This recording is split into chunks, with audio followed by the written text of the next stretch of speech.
दोस्तों, भगवान श्री कृष्ण के बारे में कुछ कहानियाँ बाकी रह गई थी। आज हम उन्हें ख़त्म करेंगे। अगर आपने मेरी 2 वीडियो पहले नहीं देखी है जो कि श्री कृष्ण के बारे में है तो उसे ज़रूर जाकर देखें। अगर आपको पसंद आए तो उसे लाइक और शेयर भी करें। महाभिनिष्क्रमण। काल यवन के मारे जाने के बाद हड़कंप मच गया था। अब विदेशी भी श्री कृष्ण के शत्रु हो चले थे। तब अंततः कृष्ण ने अपने 18 कुल के सजातियों को मथुरा छोड़ देने पर राजी कर लिया। वे सब मथुरा छोड़कर रेवत पर्वत के समीप द्वारिका में जाकर बस गए। यह इतिहास का सबसे बड़ा माइग्रेशन था। उग्रसेन, अक्रूर, बलराम सहित लाखों की तादाद में कृष्ण के कुल के यादव अपने पूर्व स्थान द्वारका लौट गए। रह गए तो सिर्फ वे जो कृष्ण कुल से नहीं थे। लाखों की संख्या में मथुरा मंडल के लोगों ने उनको रोकने का प्रयास किया, जिनमें दूसरे यदुवंशी भी थे। सभी की आंखों में आंसू थे, लेकिन कृष्ण को तो जाना ही था। सौराष्ट्र में पहले से ही यदुवंशी लोग रहते थे। यह उनके प्राचीन पूर्वजों की भूमि थी। इस निष्क्रमण के उपरांत मथुरा की आबादी बहुत कम रह गई होगी।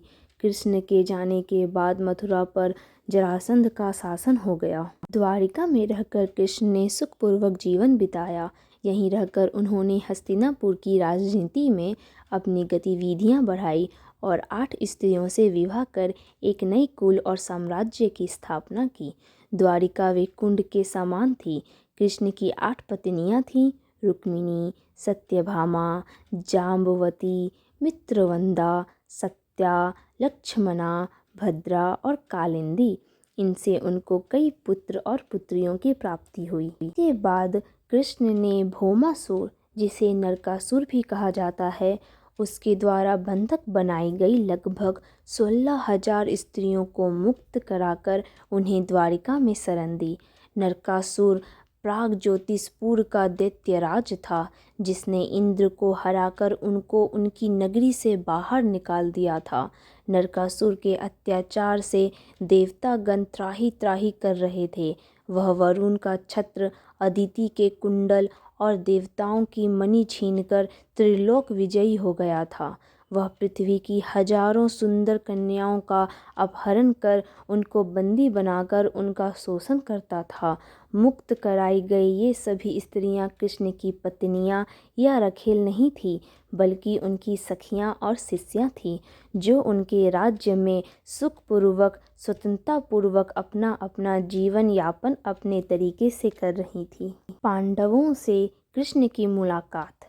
एक दिन पंचाल के राजा द्रौपद द्वारा द्रौपदी स्वयंवर का आयोजन किया गया।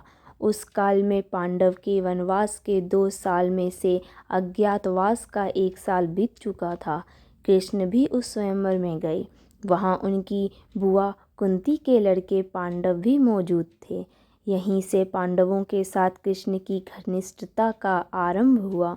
पांडव अर्जुन ने मत्स्य भेद कर द्रौपदी को प्राप्ति कर लिया और इस प्रकार अपनी धनुर्विद्या का कौशल अनेक देश के राजाओं के समक्ष प्रकट कर दिया। अर्जुन की इस कौशलता से श्री कृष्ण बहुत प्रसन्न हुए। वहीं उन्होंने पांडवों से मित्रता बढ़ाई और वनवास की समाप्ति के बाद वे पांडवों के साथ हस्तिनापुर पहुँचे। करुराज धृतराष्ट्र ने पांडवों को इंद्रप्रस्थ के आसपास का प्रदेश दे रखा था। पांडवों ने कृष्ण के द्वारका निर्माण संबंधी अनुभव का लाभ उठाया। उनकी सहायता से उन्होंने भी जंगल के एक भाग को साफ कराकर इंद्रप्रस्थ नगर को अच्छे और सुंदर ढंग से बसाया। इसके बाद कृष्ण द्वारका लौट गए। फिर एक दिन अर्जुन तीर्थाटन के दौरान द्वारिका पहुंच गए। वहां कृष्ण की बहन सुभद्रा को देखकर वे मोहित हो गए। कृष्ण ने दोनों का विवाह करा दिया और इस तरह कृष्ण की अर्जुन से प्रगाढ़ मित्रता हो गई। इंद्रप्रस्थ के निर्माण के बाद युधिष्ठिर ने राजसूय यज्ञ का आयोजन किया और आवश्यक परामर्श के लिए कृष्ण को बुलाया। कृष्ण इंद्रप्रस्थ आए और उन्होंने राजसूय यज्ञ के आयोजन का समर्थन किया, लेकिन उन्होंने युधिष्ठिर से कहा कि पहले अत्याचारी राजाओं और उनकी सत्ता को नष्ट किया जाए, तभी राजसूय यज्ञ का महत्व रहेगा और देश विदेश में प्रसिद्धि होगी। युधिष्ठिर ने कृष्ण के इस सुझाव को स्वीकार कर लिया। तब कृष्ण ने युधिष्ठिर को सबसे पहले जरासंध पर चढ़ाई करने की सलाह दी।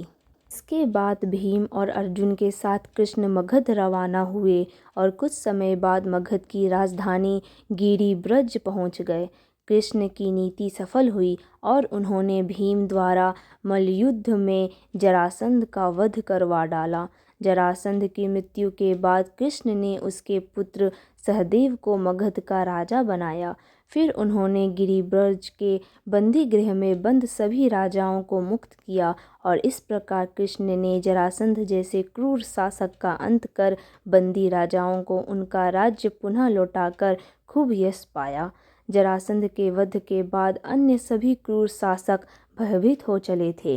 पांडवों ने सभी को झुकने पर विवश कर दिया और इस तरह इंद्रप्रस्थ का राज्य विस्तार हुआ। इसके बाद युधिष्ठिर ने राजसूय यज्ञ का आयोजन किया।